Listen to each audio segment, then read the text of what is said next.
وہ دوام ذکر میں البتہ یہ ذہن میں رکھیے کہ دوام ذکر کا ذریعہ کیا ہے، اس میں مغالتے ہیں لوگوں کو. جو سب سے بڑا ذکر ہے اس کو بھولے ہوئے ہیں، اور جو تیسرے چوتھے نمبر کا ذکر ہے اس کو سمجھ بیٹھے ہیں کہ بس یہی ذکر ہے. سب سے بڑا ذکر، مجسم ذکر قرآن ہے.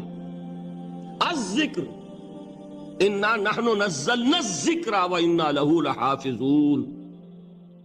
وہ الذکر کون سا ہے؟ قرآن. اسی کو فرمایا، میں نے وہ آیت سنائی تھی کہ لوگ تنزیہ کہتے تھے، یا ایھا الذی نزل علیہ الذکر انک لمجنون.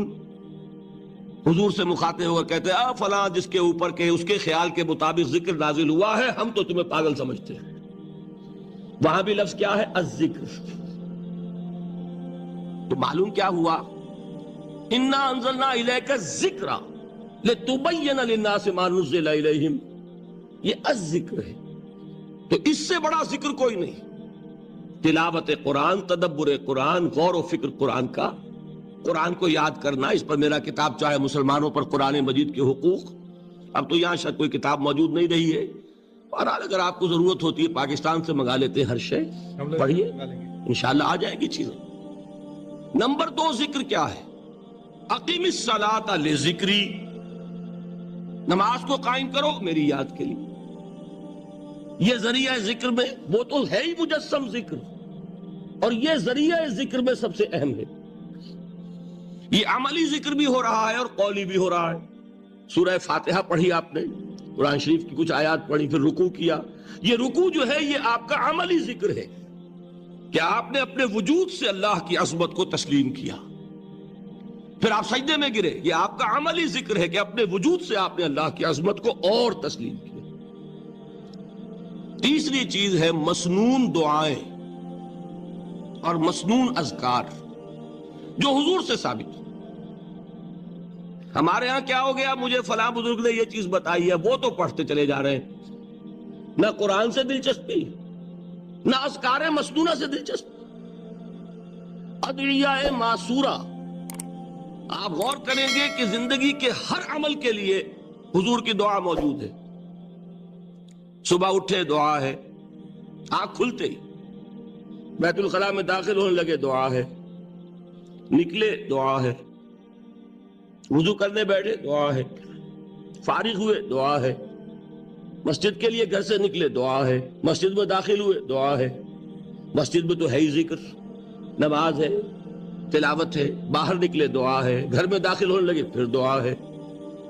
سواری پر سوار ہو رہے ہیں دعا ہے، اتر رہے ہیں دعا ہے، شیشہ دیکھ رہے ہیں دعا ہے، کپڑے پہن رہے ہیں دعا. زندگی کا کوئی عمل نہیں یہاں تک کہ جو تعلق زن و شو ہے، جس کو کہ خالص حیوانی بات سمجھا جائے گا، اس کے لیے بھی دعا ہے. غفلت میں وہ کام بھی نہیں کرتا. سمجھ رہے ہیں آپ؟ اب آپ غور کیجئے، اس میں کوئی اضافی وقت نہیں لگا، کوئی اضافی پوسچر اختیار نہیں کیا آپ نے، یوں بیٹھو، اس طرح بیٹھو، یوں کرو.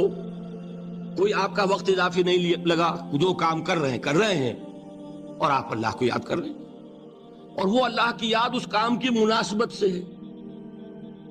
ان ادعیہ معصورہ سے 2 تعلق جڑ گئے انسان کے. دعا کس سے کر رہے ہیں؟ اللہ سے. جڑا کہ نہیں؟ اور یہ الفاظ کس کے ہیں؟ محمد رسول اللہ کے. تو آپ کے 2 تعلق جڑ گئے. آپ اپنی جی سے گھڑ کر دعا مانگیں گے تو پہلا تعلق تو ہو جائے گا، دوسرا نہیں ہوگا. بہتر سے بہتر دعا مانگ لیں آپ. لیکن حضور سے جو معصور اور مسنون الفاظ جب آپ زبان سے نکالتے ہیں تو آپ کا تعلق اللہ سے بھی ہوا بذریعہ دعا، اور وہ الفاظ چونکہ حضور کے ہیں صلی اللہ علیہ وسلم تو حضور کے ساتھ ہوا.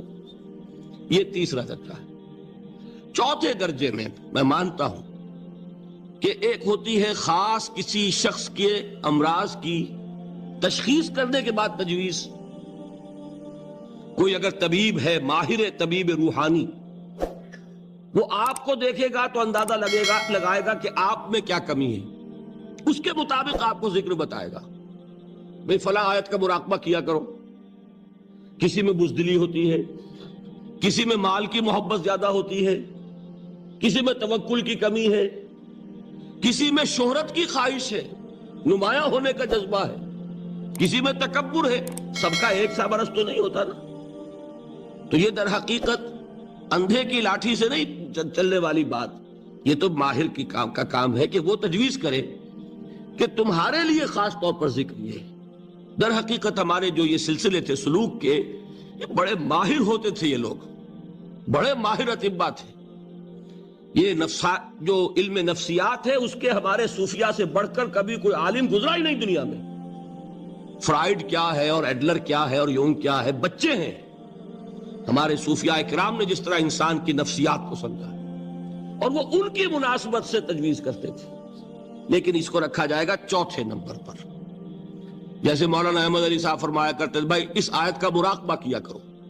مراقبہ کیا مانی؟ اب ان الفاظ کو بھی ہم نے خام خواہ کچھ خاص ایک شکل دے دی. مراقبہ کیا؟ توجہ کرنا، دھیان کرنا، خاص اس آیت کے اوپر، اس کے معانی پر اپنے ذہن کو جمانا. وہ کیوں ہے؟ تاکہ آپ کے اندر جو کمی ہے اس کی تلافی اس سے ہو. لیکن یہ کہاں آئے گا؟ چوتھے نمبر پر. سمجھ گئے؟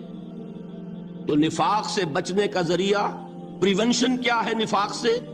دوام ذکر. نہ تمہیں تمہاری اولاد، نہ تمہارے اموال، نہ تمہاری تجارت، نہ کاروبار اللہ کے ذکر سے غافل نہ کر سکے. پنجابی میں کہتے ہیں کہ ہتھ کارول اور دل یارول. کام کر رہے ہیں آپ، لیکن یہ کہ دل اللہ کے ساتھ لگا ہوا ہے. زبان تر ہے اللہ کی یاد سے. جو قرآن یاد ہے، گاڑی میں آپ بیٹھے جا رہے ہیں، 2 گھنٹے آپ کو کار میں لگانے ہیں، قرآن شریف پڑھتے جائیے. اس سے بڑا ذکر ہی کوئی نہیں. یہ ہے پریونشن. اب اگر مرض ہو جائے تو کیا؟ اس کے لیے 2 چیزیں ضروری ہیں. ایک دیکھیے، عجیب ہے یہ، نفاق کا علاج انفاق سے. صرف ایک الف لگا نا. انفاق کے معنی اور ہے. یہ بنا ہے کس سے؟ نفقت الدراہم، پیسے ختم ہو گئے، مک گئے. یا نفق الفرس، گھوڑا مر گیا. تو مال کو کھپانا، لگانا اللہ کی راہ میں.